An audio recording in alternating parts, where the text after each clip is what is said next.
welcome to another edition of a Beginner Breakdown. I am your host, Mike Kummer. Today we'll be going over the fried liver attack. So in my last lecture, I went over the Italian game and then got some flax in the comments section here, all right? Says Jared Plain. 3 minutes into the video and Mike has already made 2 completely incorrect statements about the Italian game. 3, knight f6 for black obviously, allowing for knight g5 is perfectly sound and playable for black.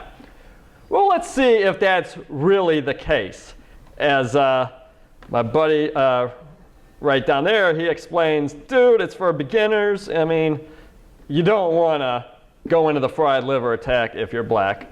And then a very astute Lily Phoenix explains that sometimes if you play h6 as I recommend, as opposed to knight f6, you can still get sacrificed on f7, which is true as we'll see in the 4th game. All right, so here are the games. So I am playing not a kid, not a 900, not even a 100, an actual 1700, Preston Smith, the champ, in a rated game. Okay, so here we go. So I play e4, he plays e5. I wonder where this is going. I trick him into playing the fried liver attack instead, or going into it. Instead of playing knight f3, I first bring up my bishop. And so he's like, yeah, I'll play knight f6 and attack your pawn. And then, okay, I'll attack your pawn. And he's like, okay, I'll defend my pawn. And little does he know, he's in the fried liver attack now. But hey, perfectly playable for black, right? Well, let's see, all right. So now I'm jumping in, I'm attacking f7 here. All right, so obviously d5 should be played here. And so take it, knight takes, and whenever you get the opportunity here to go into the fried liver attack, do it, all right? Knight takes f7, king takes f7. One, they might not know the theory. They might be like, what the heck, I've developed both my knights, I've done everything just perfect, you know, I'm playing all sound, and all of a sudden I'm getting destroyed here, okay? And so now after the check, as we'll see in the next game, black should play his king to e6 here. And that's the last place you want your king to be, obviously. But he doesn't want his king in the center for the entire game. He doesn't want to defend. He wants to be on the attack. So he's like, forget it. You can just have the pawn and get on with it. So he blocks with the queen here, actually. It makes my life very easy. So bishop takes, check. Bishop blocks with the check. And now I capture the knight. And so now he's got these double isolated pawns and an isolated pawn over here. Hello, Kevin. And so now I'm up material. I could be greedy and take another pawn, but I'm playing the champ here, Preston. And I know he is the best with his queen. So it's an advantage to me because I know my opponent and I know his tendencies. Even if he gets down early, because he's got this queen, he might be able to come back and beat me here. So if I have an opportunity to eliminate the guy's best piece, I'm going to do it. So check, even though it kind of helps his pawn structure out. Okay, so who thinks I should castle here? Okay, so, all right, so we're getting a lot of votes for castle. All right, so if I castle here, I'm going to be giving him a lot of counterplay. You know? I don't want to give him a lot of counterplay. So I don't get castled. Instead, I just try to get some of my pieces off the back row here. So f5, bring my knight out. All right, so he attacks my pawn. I want to move my bishop, right? So I can just protect the pawn with other pawns. That's who should be protecting pawns, other pawns. All right, so obviously, he attacks my other pawn, so same thing. I'll just push it up. So now he puts my knight in a pin. So bishop d2, breaks the pin, and would allow me to castle on my next turn. That's what I should have played. Instead, I want my bishop on this long diagonal, so I play bishop to b2, but now I'm still pinned, and I totally miss his tactic here. Bishop to d5 attacks my rook. So I want a castle over here. I think that's where my king is going to be the safest. So I don't castle, so I play rook to g1. And now what's a really good move for black here that prevents my whole castling strategy? Bishop f3, yes. So now I can't castle. So I don't play king to d2 because that would be nonsense. It would keep me in a pin. So I want to break the pin. So a3, bishop back, break the pin, bishop here. So notice this bishop, you know, when I play knight to a4, it's forced to be traded. But would I really want to take, say for instance he just passes, would I really want to take and straighten up all his pawns? Probably not. Okay, so, but he makes it easy for me. He plays bishop there, and so I instantly take it, pawn takes, and now I got a really good knight. A knight that can just stay there forever.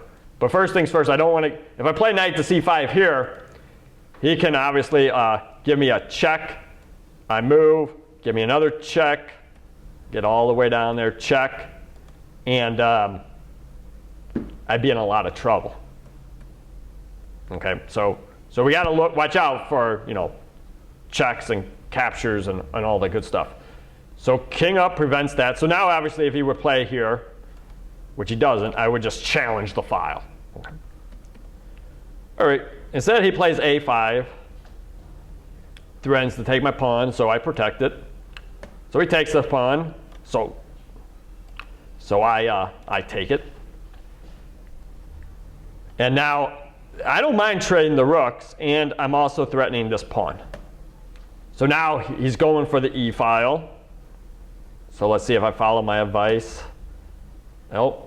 So I decided, I calculated. I was like, I can get this pawn, because if I play rook to e1 now, notice my rooks are not connected anymore, right? So then he would take, king takes, check.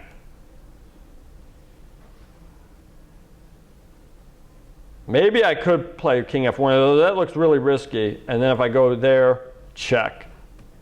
I guess I would have to play king to f1, but I really don't want to do that. Anyway, he'll probably just play there anyway. And I might be in a world of hurt. So you got to calculate through. So when he plays here, it's true he's going to check and win my f pawn, but no worries because I just want a pawn as well. So check, and it created an escape square for my king, king c3. We really want our king active in the end game. We don't want him sitting back there and just, you know, with limited spaces to move. So rook takes. So now I have a choice, right? I can check him and take this pawn, right? Or I can protect this pawn. What do you do? So notice these pawns, pretty much garbage. They're going to be really tough to defend long term. This pawn, pretty good, because if this pawn falls, guess what? Then my g pawn is going to fall, and then he's going to have f pawn and an h pawn, two passed pawns. So you have to weigh the differences, and obviously you should know, hey, I got to protect this pawn. Well, that's where I should have played. All right, so rook to d7 check. It doesn't matter, because if he goes here, obviously, and attacks my rook, right, I can just take his pawn and protect my pawn. So that's why I gave him a check. But in this instance, now I'm going to play h4. I'm not going to take the pawn. But I can throw in the check first. And that was good. All right. So rook attacks my knight. So I got really excited when I found this move.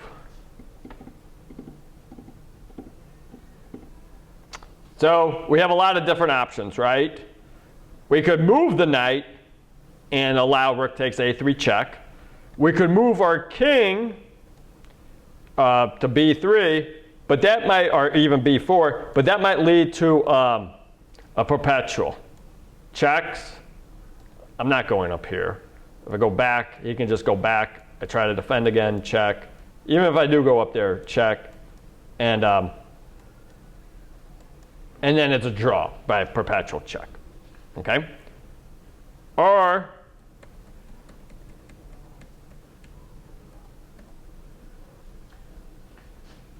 what move can we play here to protect the knight? Kevin, do you got it?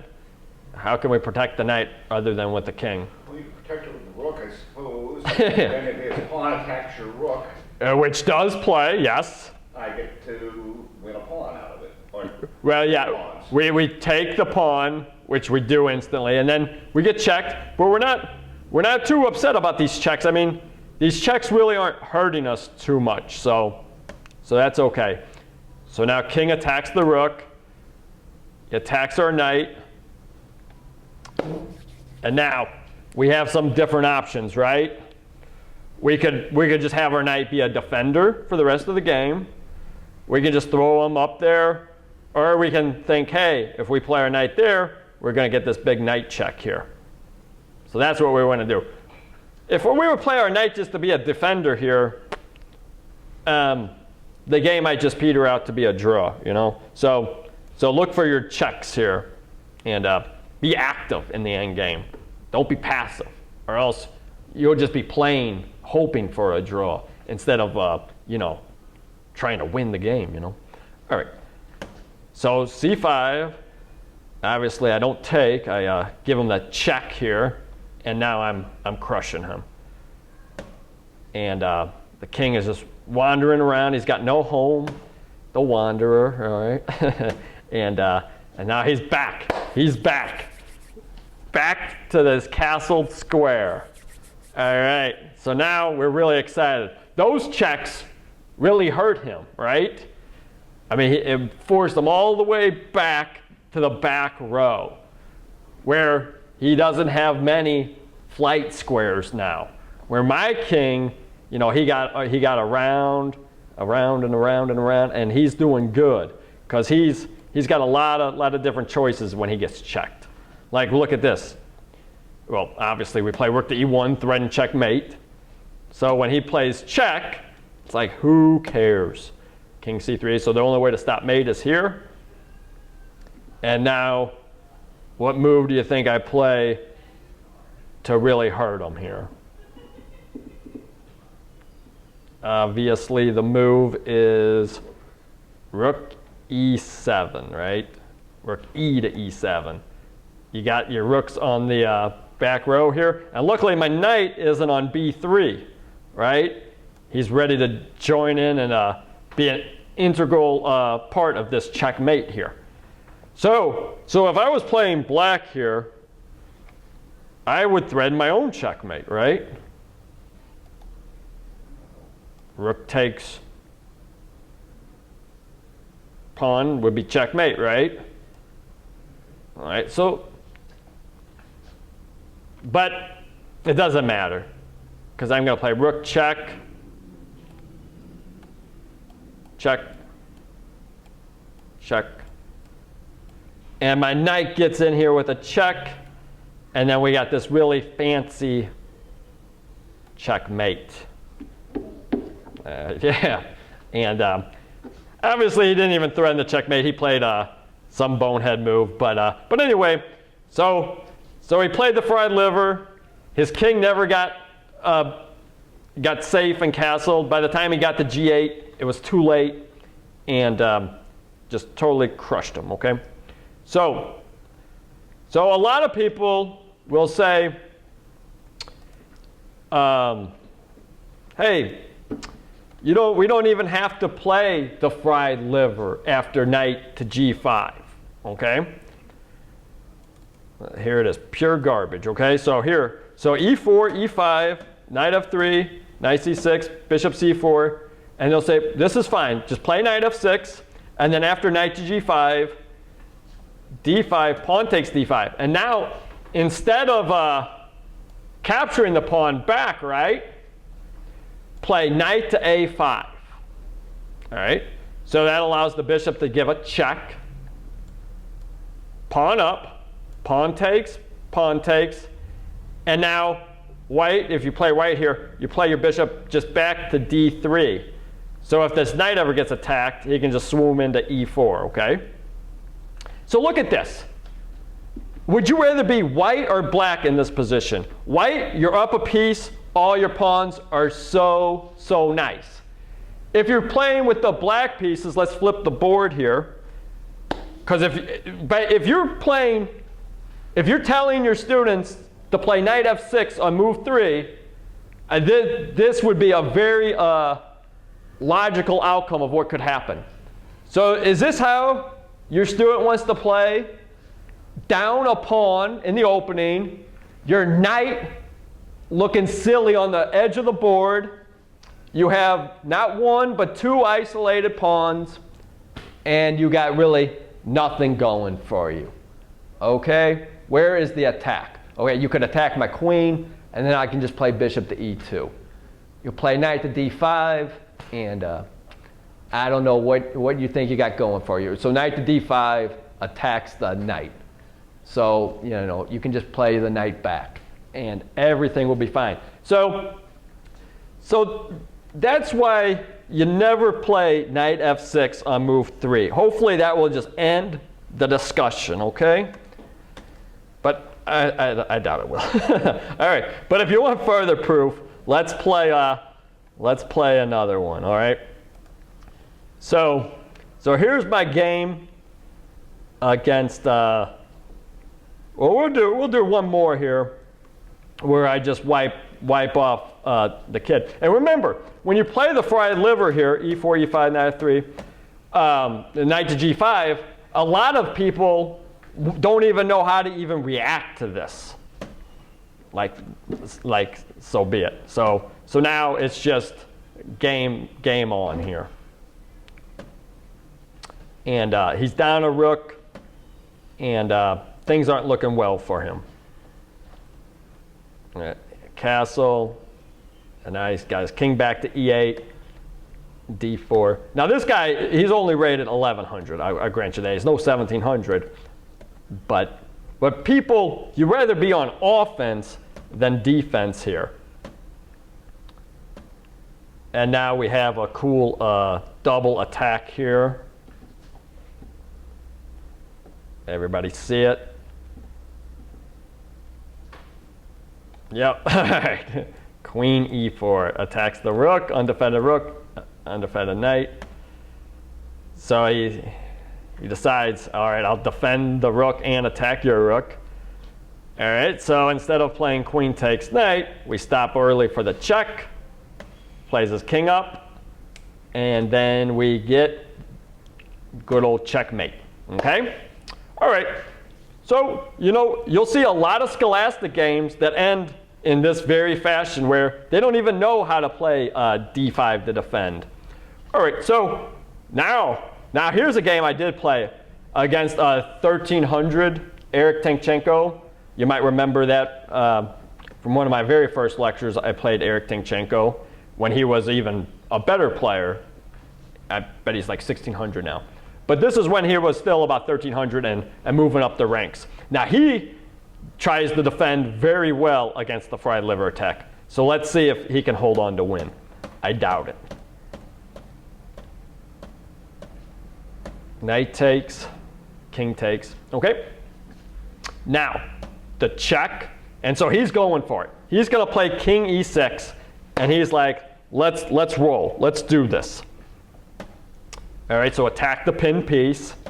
Knight to b4. All right, so he's threatening to play knight takes c2 check. So I need to get castled.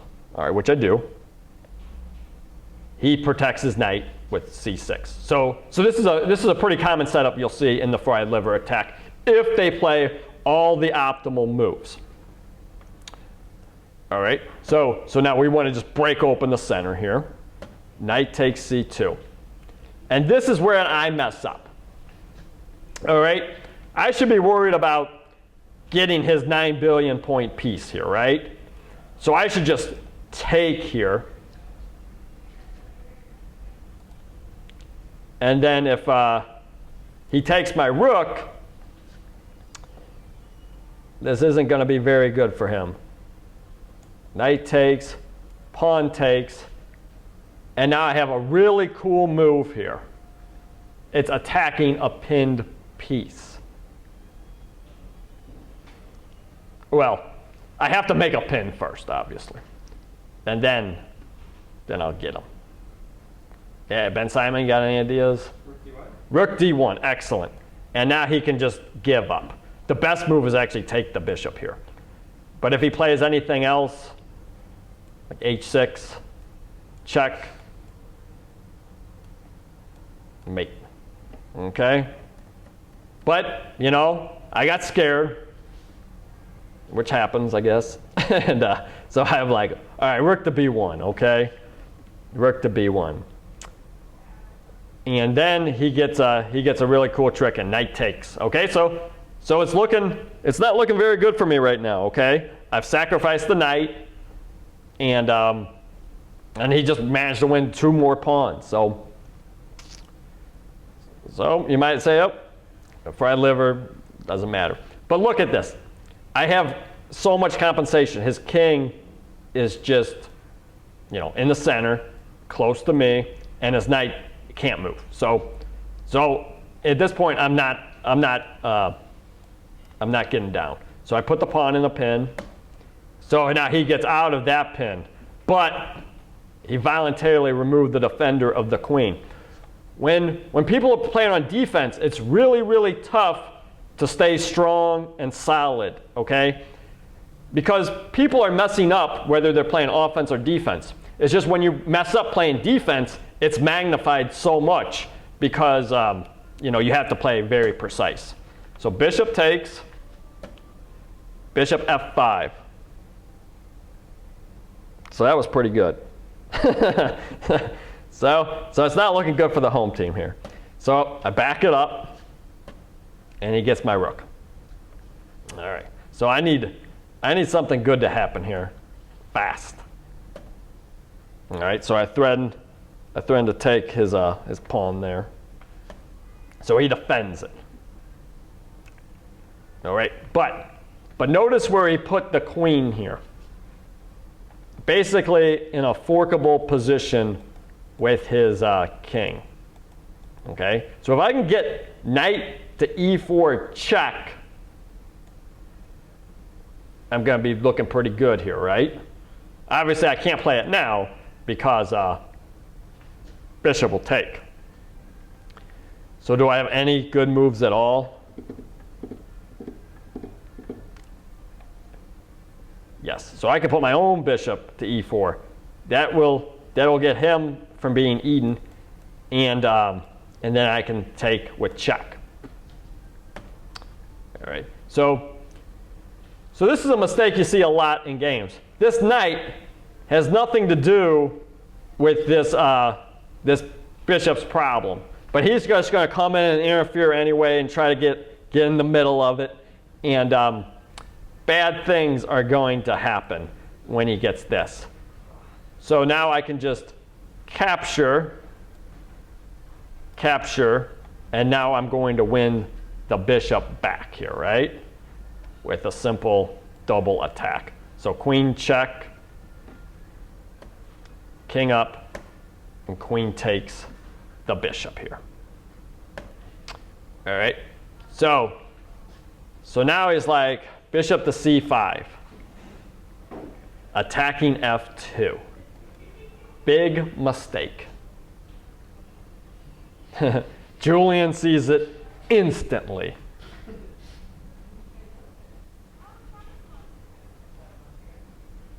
How about everybody else? Kevin sees it. Now it's on Danny. Danny for the win. You want to scream it out? Let's see. I think you play knight to E4. Yes. Yes. Everybody got it. So knight to E4. Not only does it protect F2, it attacks the queen, attacks the bishop, double attack. It's just it's just on now. So bishop takes f2 check. I'm winning now, so I might as well just trade off everything. He gives me a big check, and just move that king to the center and get him going. So obviously I go on to win in about 20 moves after this. But you see, even if you mess up on offense, okay, there's great chances he's going to mess up on defense as well. And when he messes up on defense, he's going to really, really pay for it. Okay, so we got one last game here, and it has nothing to do with the fried liver attack. You missed the whole lecture about the fried liver attack. All right, so this is a game I played against my producer, Ben Simon here. I had the white pieces. So it goes on to one of the first comments, as was said, even if you play, like the recommended way to play, e4, e5, knight f3, knight c6, don't allow, or after bishop c4, don't play knight f6, obviously. Play bishop c5, bishop e7, or that h6 move. Now, just because you play the h6 move doesn't necessarily mean that these bishop sacks won't ever occur, as we'll see in this game. Okay, we ready for this? All right. He plays d6, but same principle. All right, so there's the h6 move. Okay. And now we got plenty of time to do whatever. Knight f6 attacks the pawn. Get castled here. b6. So Ben should probably be thinking about getting this bishop out and castling. All right, so my king, safe. His king in the center, break it open. So now bishop to g4. So after takes, he takes, and now our queens are, in a line here. And obviously I can play the check, because if he takes, free queen.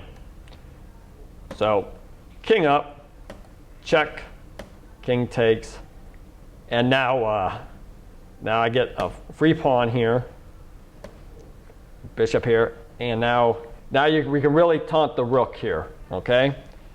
Taunt it by attacking it.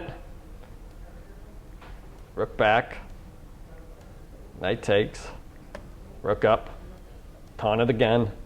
Got to go back to h7.